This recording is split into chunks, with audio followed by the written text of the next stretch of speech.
I think it would be good, Dad, if we revisit this video maybe a week before the season and we can give a bit more accuracy based on managers, based on transfers, based on where we think teams are set up for the new season.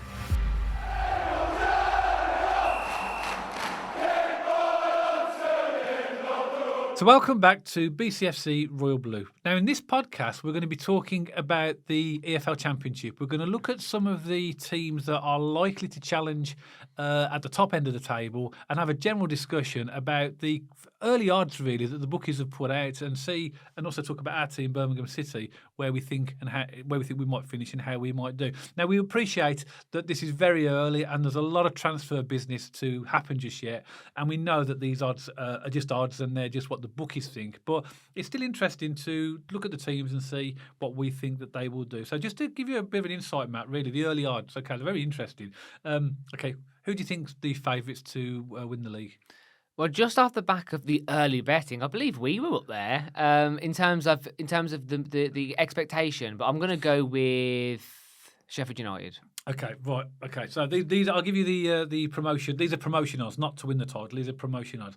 Current favourites. Now these odds are average odds, and they do change, but these are average odds across a number of bookmakers. I'd go Ipswich or Sheffield United. Oh, Ipswich has come back in again. Look, it is Ipswich. Yeah. Ipswich are currently 6-4, followed by Southampton at 2-1, Sheffield United at 5-2, Birmingham 10-3. Coventry 7-2, Middlesbrough 7-2, Leicester 9-2, Wrexham 7-1, Norwich 7-1, West Brom 7-1. They're the current bookmakers' favourites. Now, as I say, as players are bought and sold, I mean those odds can change as well because obviously it depends on what the squads are going to look like. Yeah. But let's bear in mind these are bookies odds. They're based upon what money people are putting on these. Exactly. But they're the current favourites. Now, there's nothing there that surprises me about those teams. So, based upon those odds, then, I'm going to get your opinions on a few things, and I'll give mine as well. So, who do you think are the promotion favourites? So, let's say two automatics, and who will win the playoffs? So I think Ipswich definitely are going to be up there, no doubt about it. I personally think Sheffield United are going to do well again because they've had another year of Championship experience. Sometimes, well, at the time of recording, Matt, there's rumours that Chris Wilder may get sacked. Yeah, he hasn't been yet, but I mean, by the time this goes out, it could have happened. And this is why this is such a difficult podcast because there's so many variables which could go on. But let's just take it at current day where teams are and what expectations are. So Ipswich and Sheffield United for me will possibly take the two automatics. There's no doubt Leicester are going to be strong as well coming down. I know there's possibly points deductions looming over them. There's a couple of teams which will be strong. Blues are going to be strong this season. Coventry are going to be strong. But for me, Dad, Ipswich and Sheffield United, I'm going to say take the top two. And I'm going to say Blues go up through the playoffs. Okay. No, but if we go through the playoff teams, Dad, I think Southampton, Leicester, Blues and Coventry. Yeah, okay. Yeah, and that sort of matches the odds, doesn't it, really, what the bookies are currently saying. But, Dad, you've got the baggies in there. You've got teams as well. I mentioned this on a previous podcast. You've got teams you haven't mentioned from the odds who had underwhelming seasons last season. If they invest, they could do quite well as well. Teams like your Norwiches. They've got Liam Manning as manager now, who got Bristol City to the playoffs, so he knows his way around the Championship as well. So they're going to be a bit of a force. If Norwich invest, if QPR invest, there's a couple of teams recently. Millwall did quite well last season, Dad. There's a few teams who have been hovering or been doing a little bit underwhelming. If they push again, it's going to make it very competitive. I'm going to put you on the spot here because the team you haven't mentioned is Wrexham. I think Wrexham will do well. I don't think they'll quite make the playoffs, in my opinion. I think they'll be 8th or 9th. Okay. Just my gut feeling tells me. And I that's a compliment, I think. I think Wrexham will do well. I just don't think they'll push with the momentum they have been for the past few seasons. Well, yeah, I mean, obviously they are a team like us that are going to have to invest, to push. They're going to have to change their style of football as well. They are. So I think there's more work for Wrexham to do than our squad in terms of, we were assembling a Championship squad last season in League One. I think Wrexham have got to do that now. And a lot of their players, they've got good players. They have got good players at Wrexham, but they need to add a lot more to that squad to be competitive in the Championship. But the reason why they will be competitive, I think 7-1 odds and 8th favourites for promotion, I think is really high at the moment. But come the end of the transfer window, that might look pretty healthy. No, and I wouldn't be surprised if something happened where they invested loads of money, they had a really good crack at it, and they did hovering out of the playoff position. You just don't know at this point. Yeah, I think James McLean will be popular around the away grounds in the Championship. I agree with you. I think Ipswich will win the league. I think even though they've sold Liam Delap and they've got mega money for him, they've How got, much they get for him? Oh, it was 30-odd million, He's a something good like player, that. though, But he has gone to Chelsea. But of course he has. Everyone goes to Chelsea, who don't don't? Yeah, but I think that they've still got a really strong squad of players, and they're linked with some good players as well. So I think they're going to be really strong. Yeah.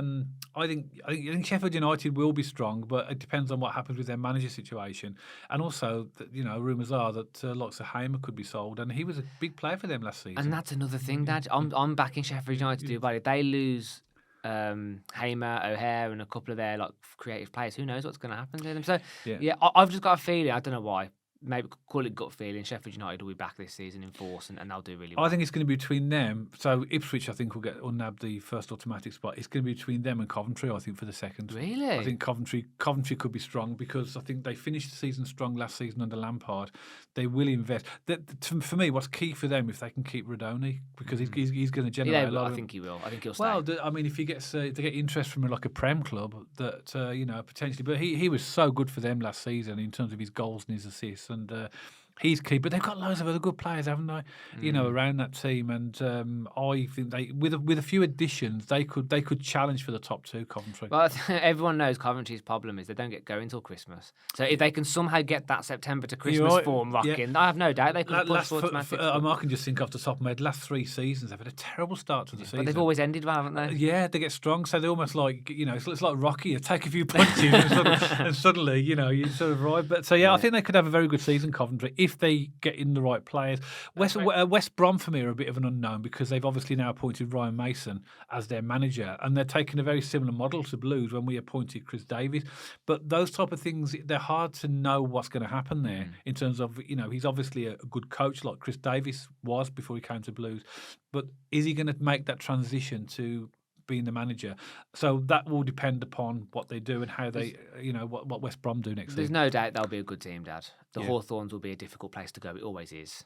They'll be a good team. We know West Brom. They'll definitely be playoff challengers. They'll be playoff challengers, absolutely.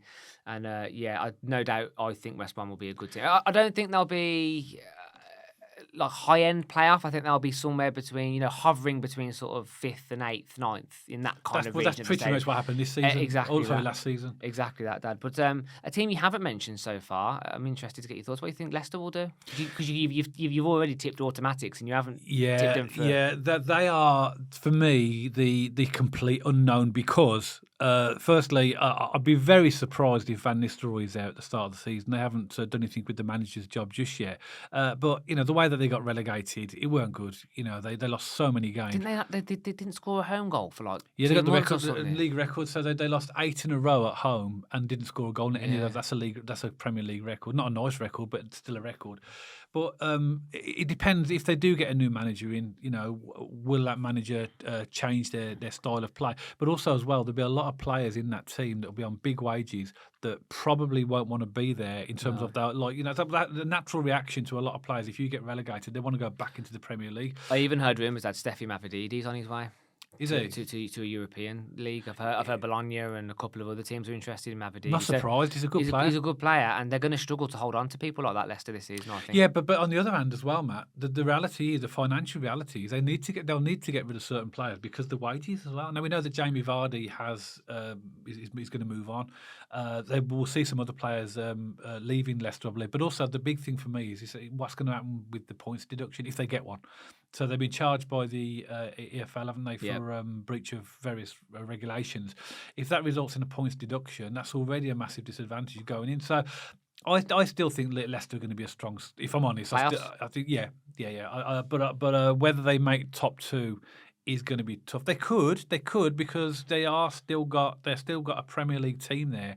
If they can get somebody to organise their current players, because there's some good players in there, and then get them going again, it could be very interesting. But I think it's going to be a lot tougher this time than when they were in the Championship last time for them. And I think teams have caught up as well. The likes of us, we're a much different team now than when they played us. And there's lots of other teams that have come stronger. To be fair, Wrexham coming up as well, Millwall having pushes. Millwall. Yeah, well, actually, that brings me on to the next point really as well. So we've talked about playoff contenders. So do you think there's any dark horses that could potentially push into the playoffs? So Those mid-table teams that make a push. So there's three teams that come to mind off the back of last season. Millwall, one of them. Yeah. Bristol City. Millwall did accept. Sorry, say three teams, and I'll tell you about Millwall. So Millwall, Bristol City, and West Brom. West Brom. Okay. So Millwall to me really surprised me. They appointed. He's a good manager though. Alex Neil. Alex Neil. I was going to say Alex Ray, but that's going back to like to 1990s and Sunderland, isn't it? But yeah, Alex Neil. He was rumoured to be a candidate for our job, wasn't he? And I think that there was, at one point it would look like it was going to happen. He's done a fabulous job there. Yeah. I'd really, as a club, Millwall. I really like Millwall. You know, in terms of the way that they just the fans. You know, they're a very similar fan base to our type of fans, but I just like the way that that club is ran. You know, they always seem to be competitive in what appears to be a team that's not one of the big boys. Underfunded, I'd say. You know, not invested in massively. And we went to Millwall. Obviously, the season we got relegated. Had a fantastic time there. Didn't we? Yeah, well, we lost in the 92nd minute. But rumours are as well that Tanganga is attracting Premier League attention. He's the one that scored from the corner. Yeah, they could lose him. Because he was on loan when we played them. Then they bought him last season. Tanganga, But I think Millwall have another good season. They've got a good manager in there now. They could challenge us. But I agree with you. I think they will be a real. They're a dark horse in as much as nobody expects them to do, which is a good place to be. So they've got nothing to lose, have they? Exactly. So I think them. You mentioned who else? Millwall. So Bristol City, if they can build on what they did last season. Yeah. Do you think losing Liam Manning's going to have an impact? It could, couldn't it? Yeah, absolutely. But do you think as well, Matt, on that basis as well? Do you think they overachieved last season because they got to the playoffs with 62, 63 points, whatever it was, which is very low for the playoffs. But they got there. They've lost their manager. So really, there's two things that could happen to Bristol City. One is that they could really start to push again. Another thing, they could nosedive. Yeah, and you just don't know until the season starts, do you? But I like Bristol City. That Ashton Gate's always a cracking away day. That's one of my favourites. It's one of my favourites as well. I love going to Ashton Gate. I like Bristol City as a club. You know, I like the fact they managed to push on to the next threshold. And I hope for the competitiveness of the season that they push on again. Because it just makes it more... You know, some new teams in the mix makes it interesting, doesn't it? And Bristol City, we all laugh, don't we? Bristol City and Preston are the two teams which typically finish 10th and 11th every season. Apart from last season. Preston had a poor season and Bristol City had a great season. But they're the two clubs for the past 10 years that we all say standard mid-table teams, aren't they? So when they push on, I think that's great for the league and great for them. So I would like to see it again, Dad. I'd like to see them push on. It's a difficult one to say, I guess. But for me, my dark horse is Millwall, Bristol City and West Brom. They're going to be the three hovering around the playoff place. Yeah, yes. And so you think they could challenge for the... I think so. For the and also that Norwich maybe. Norwich could climb up. So maybe I could swap out. If let's. You can have four if you want. I say swap out, but let's say your variables happen, Dad, and the manager leaving Bristol City doesn't quite fire up. I think Norwich could have a good season this season. They've got a good team. They're always the team that are just they're a stubborn championship team, aren't they? Norwich. They're very difficult to beat. Carrow Road's a very difficult place to go. And they always seem to play decent football. But again, there's rumours there that Josh Sargent might be... At one point, I believe he was linked to Blues. Apparently, again, all rumours. I think there's a couple of clubs in Italy I've read that are interested in him. But he's a good player. I'd love Josh. I think he's a great player. Yeah, he scored a lot of goals for them last season. And he was injured as well. But they lost Jonathan Rowe the season before to Marseille, wasn't it? It was. And that's the thing with Norwich, isn't it? They're at that point in their the league now where do they push on or are they going to keep selling players and eventually they'll just end up drifting and being a mid-table championship team. So it depends on what and how they invest and also how their manager adapts as well. Because to me, they were a classic yo-yo club at one point, about 10 years ago, or even 6-7 years ago. Yeah, they kept coming up and going down, coming up and going down. But and now they've just cemented themselves as a decent championship team, haven't they? Yeah, if you don't go up after a couple of seasons, you lose your parachute payments. You do become a typical championship team, don't you? So there will be an interesting one, actually. Just one final thing then, just on the basis of time then, just, what team's going to struggle? And I don't want a major conversation because obviously we could drag on all day for this, but if you had to pick three teams that you think are at risk of finishing the bottom three, which would they be? I'll go Charlton, Oxford. I will pick Oxford, but they have Gary Rowett, and he knows how to keep teams up. It's a difficult one. I again call it a gut feel. I think Portsmouth will be fine. I think they'll. I say fine. They won't get relegated, in my opinion. And there's a couple of interesting teams. Hull as well finished. Yeah, I was going to mention Hull because they've just appointed another unknown manager in this country. I think it's the owner's Turkish in Hull. He's appointed a manager from one of the Turkish clubs. And nobody knows who he is. And I think this is the problem with Hull. I think they tinker around with the managers. I mean, they got rid of Leo Messina, who actually got into the Europa League with Strasbourg, I think, or the Conference League with Strasbourg in League One in France. Yeah. They just missed out on the playoffs with Virginia. Yeah. I mean, we can't talk as Blues fans. I mean, we've got rid of managers that have been doing well. So we're obviously not sort of pointing the finger at Hull, but we're talking about factors that could influence how well they do next season. Now, this manager that's come in is a bit of an unknown. I think the Hull fans are happy, from what I've read, with the appointment. So I think they could struggle next season. I think Oxford have got Rowett, so they won't be sort of. I think they'll be tinkering with relegation. I say fine. I think there's just something about because I did just say Oxford, but there's something in Rowett's the way he sets teams up, isn't there? Yeah. I mean, Charlton as well. You mentioned Charlton. They've come up, haven't they? They are going to have to invest to. And again, like Wrexham, I think they're going to have to slightly adapt their style of football to be competitive in the Championship. Yeah, they've got Nathan Jones as manager, who we know is a manager that he can make things happen. But ultimately, they did well to get out of League One. They did fantastic. No, take nothing away from Charlton, Dad. They came out of nowhere like a rocket ship, didn't they, towards the back end of the season? So they deserve to be in the Championship. Let's take nothing away from Charlton. I just think they might struggle next season. Okay, so just to finish then, 3 teams. Just give me the 3 teams that you think could get relegated. Okay, I'm going to change it up a little bit after talking through it, but I will go Charlton. Yeah. I will go Hull. And I will go. I'll go Oxford.